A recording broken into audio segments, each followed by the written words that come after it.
तो गाइस आज हम बात करेंगे मैनेजर किम के चैप्टर नंबर 35 के बारे में। और पिछले चैप्टर में हमने देखा था जब मैनेजर किम नॉर्थ कोरिया के सुप्रीम लीडर के बड़े बेटे को जान से मारने के लिए जा रहे होते हैं, तो वहाँ पे अपने दुश्मनों के साथ मैनेजर किम को दिखाई देती है वो लड़की जिससे मैनेजर किम प्यार करते हैं। मैनेजर किम एक जगह से छुप के उसको देख रहे होते हैं, लेकिन वो लड़की मैनेजर किम को देख लेती है और एक स्माइल के साथ कहती है, यहाँ नीचे आ जाओ, मुझे लगता है हमें आपस में बात करनी चाहिए, है ना 73। ये बात सुन के इस लड़की के साथ के बंदे कहते हैं, क्या 73? आखिर वो कहाँ है? हे, मैंने तुम्हें कहा था जैसे ही तुम उसको देखोगी तो सीधा हमें बताना। लेकिन इतने में ही ये जो दोनों बंदे होते हैं मैनेजर किम इनके माथे में गोली मार के इनको मार देते हैं और खून के छींटे गिरते हैं धोखेबाज के गालों में। इसके बाद मैनेजर किम ऊपर से नीचे उतरते हैं और कहते हैं, मुझे बताओ आखिर यहाँ पे क्या चल रहा है? तुम देख सकती हो मैं अच्छा महसूस नहीं कर रहा हूँ। और इस लड़की को देख के मैनेजर किम की आंखों से भी आंसू आ रहे होते हैं। लेकिन इतने में ही यहाँ पे एक और बंदा आता है और कहता है, क्या तुम समझना चाहते हो? लेकिन यहाँ पे समझने के लिए कुछ बचा ही नहीं है। वो लड़की जिससे तू प्यार करता है वो हमारे इशारों पे चलती है। या तूने पहले कभी सुना नहीं, ऐसे भी लोग होते हैं जो काफी अच्छी एक्टिंग करते हैं। वो तेरे करीब इसलिए ही आई थी क्योंकि वो तेरा इस्तेमाल करना चाहती थी, और ऑफ कोर्स इसका भी किसी और ने इस्तेमाल करा है। अगर दूसरे शब्दों में बोलूं तो युंग रॉन्ग री ने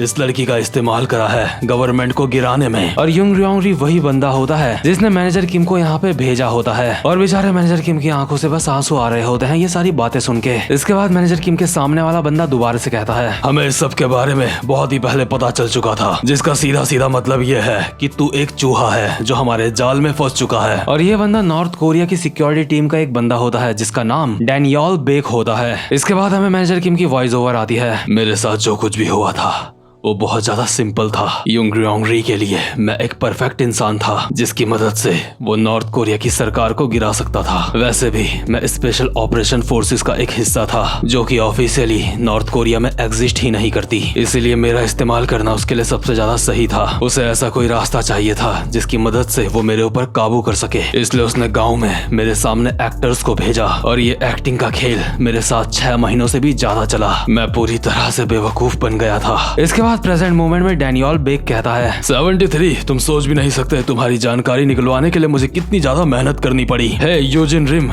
यही बंदा है 73, है ना? यूजिन रिम यानी कि धोखेबाज कहती है, जी सर यही है 73। डैनियल बेक अपनी गन बाहर निकालता है और यूजिन रिम के ऊपर तान देता है और कहता है, ठीक है तुमने इसकी पहचान कर ली है, इसलिए अब हमें तुम्हारी और जरूरत नहीं है, इसलिए अब तुम्हें मरना होगा। यूजिन रिम हल्का सा अपना सर झुकाती है और कहती है, जी सर जैसा आप कहें। और जैसे ही डैनियल बेक यूजिन रिम के ऊपर गोली चलाता है मैनेजर किम धक्का देके उसको साइड कर देते हैं। ये देख के यूजिन रिम और डैनियल बेक दोनों ही हैरान होते हैं कि आखिर मैनेजर किम ने ऐसा क्यों करा। और इसके बाद हमें मैनेजर किम की वॉइस ओवर आती है, मुझे नहीं पता मेरे दिमाग में उस वक्त क्या चल रहा था। क्या मैंने उसकी जान इसलिए बचाई क्योंकि मुझे अपने लिए बुरा लग रहा था, क्योंकि मैंने एक ऐसी लड़की से प्यार किया था जो दूसरों के इशारे में चल रही थी, या फिर मैंने ऐसा इसलिए करा था क्योंकि मुझे उस लड़की के ऊपर दया आ गई थी, क्योंकि उस लड़की की किस्मत भी मेरी ही तरह थी जिसे इस्तेमाल करने के बाद मार दिया जाता है। अभी यूजिन रिम मैनेजर किम को कहती है, आखिर तुम ये क्या कर रहे हो? इसके बाद डैनियल बेक कहता है, मैं उस लड़की के ऊपर अब तक दया इसलिए खा रहा था क्योंकि उसे सरकार गिराने के बारे में कुछ भी नहीं पता था, लेकिन अगर मैंने इस लड़की को नहीं मारा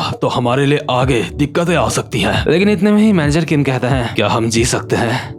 अगर हम तुम सबको यहाँ पे जान से मार डालें तो क्या हम इस जगह से जिंदा बच के वापस जा सकते हैं? मुझे बस यहाँ पे जितने भी लोग हैं उन सबको जान से मारना होगा और इस जगह को जलाना होगा और अपनी मौत का झूठा नाटक करना होगा, है ना? उसके बाद हम यहाँ से जिंदा वापस जा सकते हैं। डैनियल बेक गुस्से में कहता है, साले हरामजादे तेरी इतनी हिम्मत, मैं तेरी छाती में एक खड्डा कर दूंगा। वहीं दूसरी तरफ बाहर हांचू और मैनशॉप री की फाइट चल रही होती है। ये दोनों ही टाइकोंडो जानते होते हैं, इसलिए इनकी फाइट काफी हद तक बराबर चल रही होती है। ये दोनों बार बार एक दूसरे की लातों पे लात बजा रहे होते हैं, बट कोई भी किसी के क्लीन हिट नहीं मार पा रहा होता। इसके बाद मैनशॉप री कहता है, मैंने तुम्हें टीवी में देखा है, तुमसे मुझे काफी ज्यादा उम्मीदें हैं कि तुम टाइकोंडो में हमारे देश का नाम रोशन करोगे और पूरी दुनिया को दिखाओगे कि हमारा देश कितना ज्यादा महान है, लेकिन तुम हवा में स्टाइल दिखाते हुए घूमने के अलावा और कुछ भी नहीं करते। टाइकोंडो की जो बेसिक स्किल्स होती है मुझे तुम्हारे अंदर उसकी काफी ज्यादा कमी लग रही है। तुम्हें पता है टाइकोंडो एक सीधा साधा मार्शल आर्ट है, इसमें तुम्हें अपने दुश्मन को हराने के लिए ज्यादा दिखावा नहीं करना करना पड़ता। अगर तुम बेसिक्स का सही इस्तेमाल करते हो तो तुम्हारे लिए वही काफी होता है। और मैनशॉप एक खतरनाक सी लात मारता है हांशु के, लेकिन हांशु इस लात को ब्लॉक कर लेता है। बड़ी लात इतनी ज्यादा खतरनाक होती है कि इसका इफेक्ट हमें जमीन में भी दिखाई देता है। इसके बाद मैनशॉप एक और लात मारता है हांशु के और कहता है, कमाल है, लेकिन मुझे नहीं लगता तू मेरी राउंड हाउस किक से बच पाएगा। और मैनशॉप लगातार काफी सारी लातें बजाने लगता है हांशु के ऊपर, और ये सारी की सारी लातें काफी ज्यादा अलग तरीके की होती हैं। साथ ही साथ में मैनशॉप की स्पीड भी इतनी ज्यादा होती है कि हांशु उन अटैक्स को देख नहीं पा रहा होता। कभी हांशु के फ्रंट किक पड़ रही होती है, कभी फ्रंट स्पिन किक, कभी एक्स किक, कभी ट्विस्ट किक, कभी रिस्ट किक, और भी कई सारे तरीके की किक्स मैनशॉप मार रहा होता है, जिनसे बचना हांशु के लिए काफी ज्यादा मुश्किल हो रहा होता है। इसके बाद मैनशॉप मारता है एक जंपिंग बैक किक, जिसको हांशु ब्लॉक तो कर लेता है, लेकिन वो किक इतनी ज्यादा पावरफुल होती है जिस वजह से हांशु दीवार पे जाके टकराता है। और मैनशॉप कहता है, जैसा कि तू देख सकता है, टाइकोंडो ये नहीं कि तू हवा में कितनी बार घूम सकता है। मैं तुझे ये इसलिए बोल रहा हूँ क्योंकि तू फाइट करते हुए काफी ज्यादा दिखावा करता है। तो टाइकोंडो से अपने देश को रिप्रेजेंट करता है, लेकिन उसके बावजूद भी तू काफी ज्यादा दिखावटी है। हांशु अपने मुंह से खून थूकता है और खड़े उठते हुए कहता है, हाँ सही कहा, मैं बेसिक्स के बारे में भूल गया था। लगता है तेरे दिमाग के अंदर जो फालतू के बेसिक्स भरे हैं, मुझे उन्हें मार मार के बाहर निकालना पड़ेगा। इसके बाद ये दोनों भागते हुए एक दूसरे की तरफ आते हैं और मैनशॉप कहता है, एक असली की फाइट में ज्यादा दिखावा करके फाइट करने से कुछ भी नहीं होता,